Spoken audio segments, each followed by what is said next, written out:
Hi guys, welcome to my channel. ఈరోజు ఈ వీడియోలో బ్లౌజ్ లేదా క్రాప్ టాప్ ఎలా స్టిచ్ చేయాలనేది చూద్దాం. సో ఫస్ట్ ఇక్కడ నేను 4 ఫోల్డ్ చేశాను. క్లాత్ని 4 ఫోల్డ్ చేసి తర్వాత మనకి ఎంత హైట్ కావాలో అంత హైట్ మార్క్ చేసుకుంటాను. నేను 14 ఇంచెస్ మార్క్ చేసుకున్నాను. తర్వాత ఇక్కడ షోల్డర్ అనమాట, షోల్డర్ 6 ఇంచెస్ పెట్టుకుంటున్నాను. అట్లనే ఆర్మ్ హోల్ కూడా 6 ఇంచెస్ పెట్టుకుంటున్నాను. తర్వాత ఎల్ స్కేల్ యూజ్ చేసి ఇక్కడ బాక్స్ లాగా డ్రా చేశాను అనమాట. తర్వాత ఆర్మ్ హోల్ పర్ఫెక్ట్గా రావడానికి 1.5 ఇంచ్ పైనకి అండ్ ఆర్మ్ హోల్ డీప్లో 6 ఇంచెస్ కదా, అందులో 3 ఇంచెస్ దగ్గర ఒక మార్క్ పెట్టుకొని షేప్ స్కేల్ యూజ్ చేస్తూ ఇక్కడ రౌండ్ షేప్ డ్రా చేశాను అనమాట. నెక్స్ట్ ఫ్రంట్ ఆర్మ్ హోల్ కోసం అనేసి 1/2 ఇంచ్ లోపల పెట్టుకొని సేమ్ అలానే డ్రా చేస్తున్నాను. వీడియో నచ్చినట్లయితే ఇంకెలాంటి వీడియోస్ కావాలో అని కూడా కామెంట్ చేయండి. Please do subscribe. సో ఇప్పుడు సేమ్ అలానే ఆర్మ్ హోల్ ఇంతకుముందు ఎలా డ్రా చేస్తాం అలానే ఫ్రంట్ ఆర్మ్ హోల్ కూడా డ్రా చేయాలి. సో ఇప్పుడు చెస్ట్ లూజ్ అనమాట. చెస్ట్ లూజ్ 8 ఇంచెస్ ఉంది. అంటే టోటల్ చెస్ట్ లూజ్ని 4తో డివైడ్ చేస్తే 8 వచ్చింది. సో 8 + 2 10 అనమాట. అట్లనే హిప్ దగ్గర కూడా టోటల్ హిప్ లెంత్ని 4తో డివైడ్ చేసి +2 యాడ్ చేస్తున్నాను. సో ఇప్పుడు ఆ పాయింట్ని జాయిన్ చేస్తున్నాను. ఖర్చుల కోసం 2 ఇంచెస్ ఎక్స్ట్రా పెట్టుకున్నాను అనమాట. ఆ లైన్స్ కూడా డ్రా చేస్తున్నాను. సో ఇలా ఇప్పుడు నెక్ డిజైన్ కటింగ్ అనమాట. ఫ్రంట్ నెక్ ఇక్కడ నేను రౌండ్గా తీసుకుంటున్నాను. సో 3 ఇంచెస్ పెట్టి అండ్ డీప్ కూడా 4 ఇంచెస్ పెడుతున్నాను. ఇప్పుడు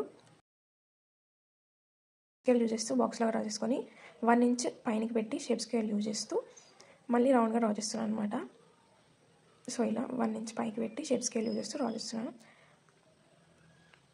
షేప్ స్కేల్ చేస్తే పర్ఫెక్ట్గా వస్తుందని నేను ఇక్కడ షేప్ స్కేల్ చేస్తున్నాను. ఇది ఓన్లీ ఫ్రంట్ నెక్ మాత్రమే. సో ఇప్పుడు కటింగ్ అనమాట. మొత్తం కట్ చేసుకున్నాక నేను ఇక్కడ 2 పార్ట్స్ ఉన్నాయి కదా, ఫ్రంట్ అండ్ బ్యాక్. సో నేను బ్యాక్ పార్ట్ రిమూవ్ చేస్తున్నాను అనమాట. బ్యాక్ పార్ట్ తీసి పక్కన పెట్టుకొని ఫ్రంట్ పార్ట్ పైన మాత్రం ఫ్రంట్ నెక్ ఇంకా ఫ్రంట్ ఆర్మ్ హోల్ కట్ చేస్తున్నాను. ఎందుకంటే నేను బ్యాక్ సైడ్ వేరే డిజైన్ పెట్టమన్నారనమాట. సో ఇక్కడ ఫ్రంట్ ఆర్మ్ హోల్ ఇంకా ఫ్రంట్ నెక్ డిజైన్ కట్ చేసి ఇది పక్కన పెట్టేసి నెక్స్ట్ బ్యాక్ నెక్ డిజైన్ అనమాట. సో ఇలా వచ్చింది. రౌండ్గా పెట్టమన్నారు. కస్టమర్ డిజైన్ ఎలా చెప్పారో అలా పెడుతున్నాను అనమాట. ఇక్కడ ఇప్పుడు బ్యాక్ది తీసుకొని వీళ్ళు ఎలా చెప్పారంటే పాట్ లాగా పెట్టమన్నారనమాట. సో సేమ్ ఇక్కడ కూడా 3 ఇంచెస్ తీసుకుంటున్నాను. ఇది సాదా బ్లౌజ్ అనమాట, ఆది బ్లౌజ్. సో వాళ్ళకి అది ఎంత ఉందో అంతనే పెట్టమన్నారు కాబట్టి కొంచెం ఉక్స్ల పట్టి ఎంత ఉందో దానికంటే ఒక 1/2 ఇంచ్ అట్లా ఎక్స్ట్రా పెట్టుకున్నాను. నాకు సాదా బ్లౌజ్ తోటి కట్ చేయడం రాదు. సో అందుకే మళ్ళీ టేప్తో మెజర్ చేస్తున్నాను. 8 ఇంచెస్ ఏమో ఉంది. తర్వాత ఇక్కడ కూడా 3 తీసుకున్నాను. 8 ఇంచెస్ డీప్ అండ్ 3 ఇంచెస్ తీసుకున్నాను.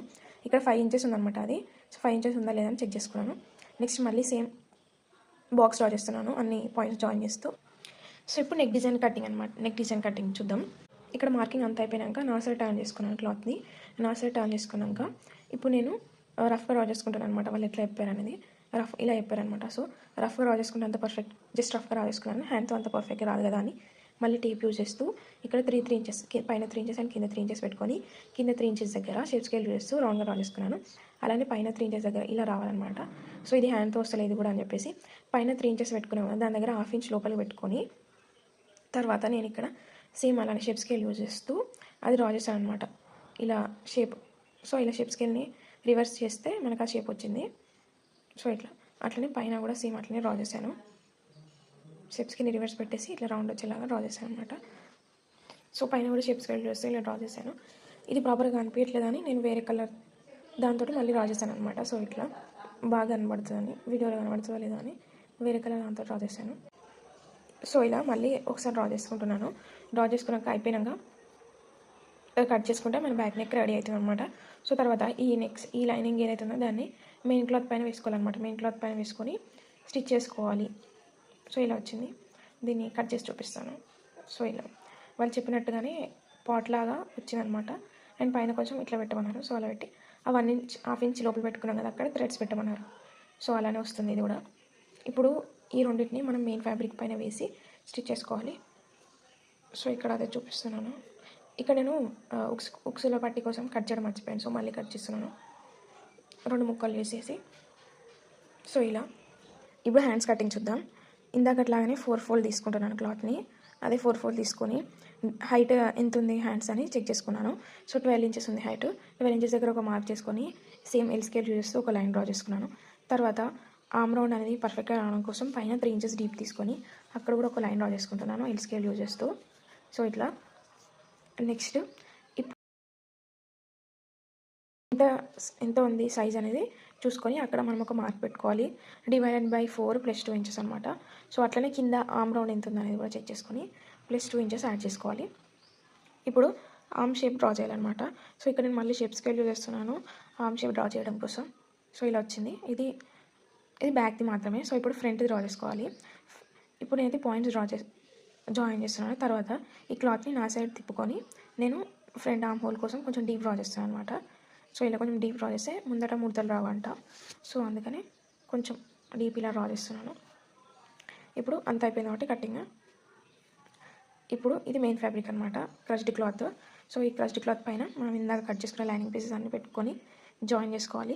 జాయినింగ్ అనేది నేను షార్ట్స్లలో చాలాసార్లు చూపించాను. సో అంత డీప్ ఏం చూపించట్లేదు. ఇది కటింగ్ మాత్రం పర్ఫెక్ట్గా చూపించాను. సో ఇలా పెట్టుకొని ఇలా స్టిచ్ చేసి మళ్ళీ వెనక వైపు వేసి దానిపై నుంచి ఒక స్టిచ్ చేసుకుంటే ఇలా వచ్చిందన్నమాట ఫ్రంట్ బ్యాక్. అలానే ఇక్కడ వాళ్ళు ఫ్రెంచ్ కట్ అడిగారు, కానీ స్టిచ్ ప్లేట్స్ లాగా పెట్టమన్నారనమాట. సో అలా మార్క్ చేసుకొని వాటిపైన స్టిచ్ చేశాను. అది ఎండింగ్లో చూపిస్తే ఇలా వచ్చింది అనేది. సో మొత్తం ఇందాక చూపించినట్టు అన్నీ జాయిన్ చేసుకోవాలన్నమాట. జాయిన్ చేసుకుంటే ఇలా వచ్చేసింది బ్లౌజ్. సో ఈ స్టిచ్చింగ్, ఈ జాయినింగ్ అంతా నేను షార్ట్స్లో పర్ఫెక్ట్గా చూపించాను. ఒకవేళ చూడాలనుకుంటే షార్ట్స్లో చూడండి. సో బ్లౌజ్ ఇలా రెడీ అయిపోయింది అనమాట. ఇక్కడ నేను ఈ హ్యాంగింగ్స్ వీడియో కూడా నేను షార్ట్స్లో పెట్టాను చాలాసార్లు, అక్కడ కూడా వెళ్ళి చూడండి. అండ్ ఇదే క్రాప్ టాప్ స్టిచ్చింగ్ వీడియోస్ కూడా చాలా ఉన్నాయి, షార్ట్స్లో వెళ్ళి చూడండి. ఒకవేళ మీకు స్టిచ్చింగ్ ఇక్కడ అర్థం కాకపోతే ఈ వీడియోలో కేవలం నేను కటింగ్ మాత్రం చూపించాను.